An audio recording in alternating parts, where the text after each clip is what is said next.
Happy Wednesday, first graders. We are here today for our read aloud, but I first wanted to mention and encourage you to go watch Miss Ball's video.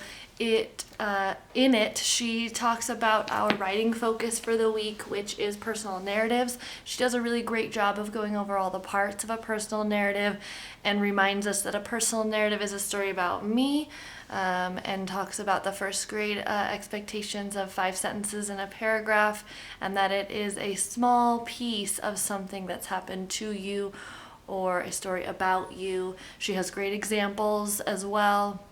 So I won't go into that too far because I want to let you watch that video and get into that. If you do write a personal narrative, I would love for you to have your grown-ups take a picture of it, send it to me, email it, share it on video, however you would like. And that would be a great way for us to stay connected to our writing skills.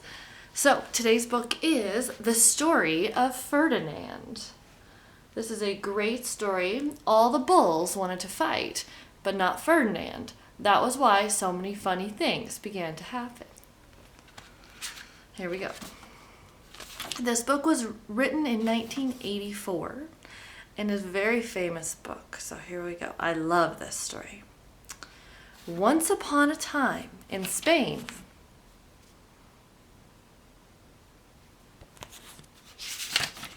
there was a little bull, and his name was Ferdinand.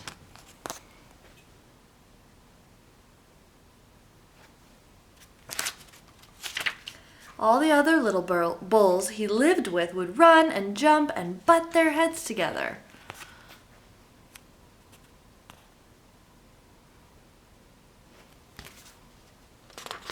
But not Ferdinand. He liked to just sit quietly and smell the flowers.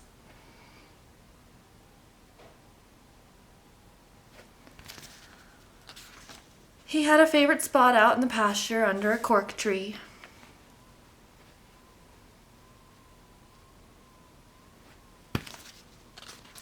It was his favorite tree, and he would sit in its shade all day and smell the flowers.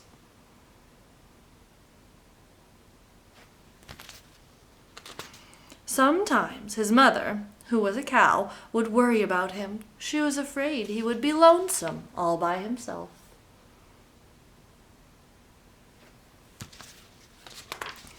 "Why don't you run and play with the other little bulls and skip and butt your head?" she would say. But Ferdinand would shake his head. "I like it better here where I can sit just quietly and smell the flowers."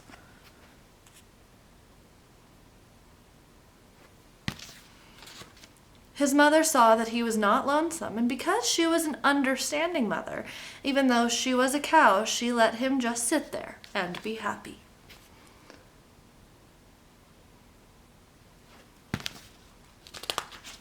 As the years went by, Ferdinand grew and grew until he was very big and strong.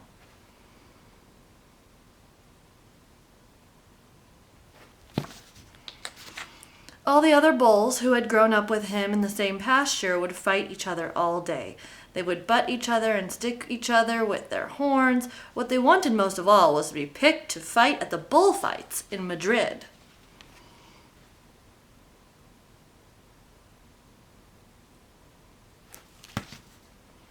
The sign says, "Bullfight at the Stadium, Madrid." But not Ferdinand. He still liked to sit just quietly under the cork tree and smell the flowers.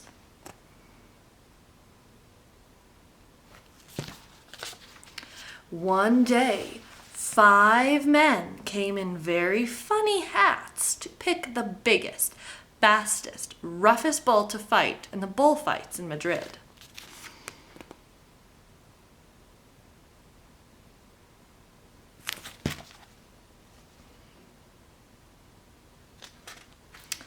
All the other bulls ran around snorting and butting, leaping and jumping, so the men would think that they were very, very strong and fierce and pick them.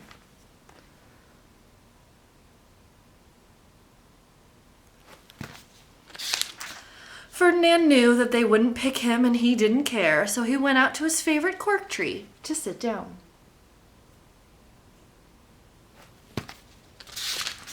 He didn't look where he was sitting, and instead of sitting on the nice cool grass in the shade, he sat on a bumblebee.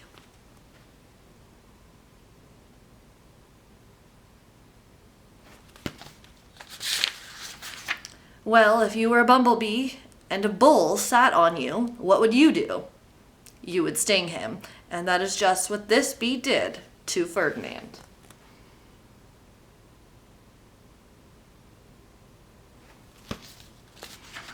Wow, did it hurt. Ferdinand jumped up with a snort. He ran around puffing and snorting, butting and pawing the ground as if he were crazy.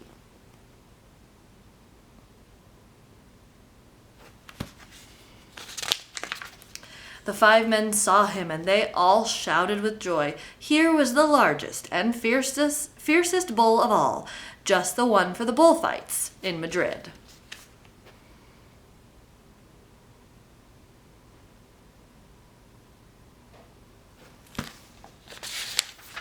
So they took him away for the bullfight day in a cart.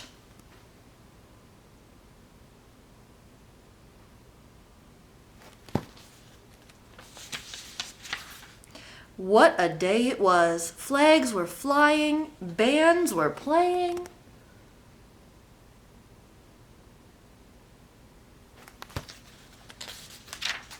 And all the lovely ladies had flowers in their hair.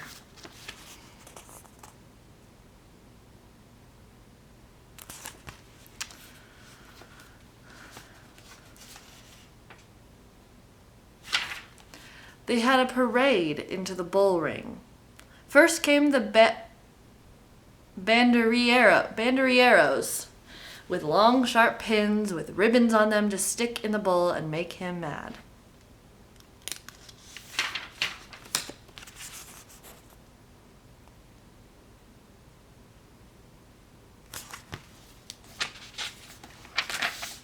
Next came the picadores, who rode skinny horses, and they had long spears to stick in the bull to make him madder.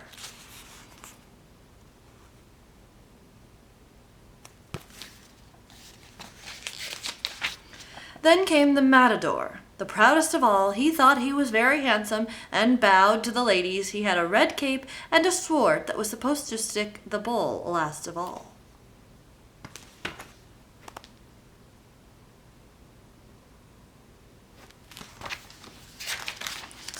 Then came the bull, and you know who that was, don't you?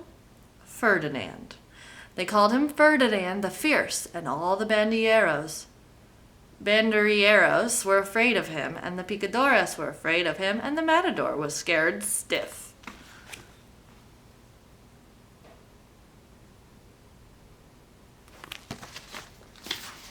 Ferdinand ran to the middle of the ring, and everyone shouted and clapped because they thought he was going to fight fiercely and butt and snort and stick his horns around.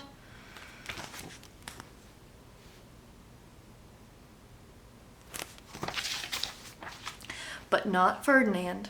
When he got in the middle of the ring, he saw the flowers in all the lovely ladies' hair, and he just sat down quietly and smelled.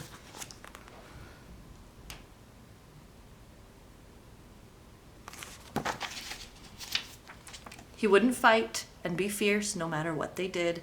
He just sat and smelled, and the banderilleros were mad, and the picadores were madder, and the matador was so mad he cried because he couldn't show off with his cape and sword.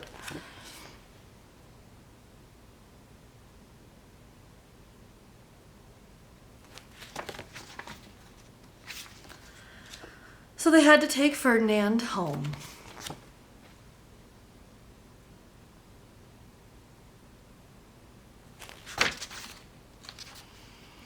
And for all I know, he's sitting there still, under his favorite cork tree, smelling the flowers just quietly. He is very happy.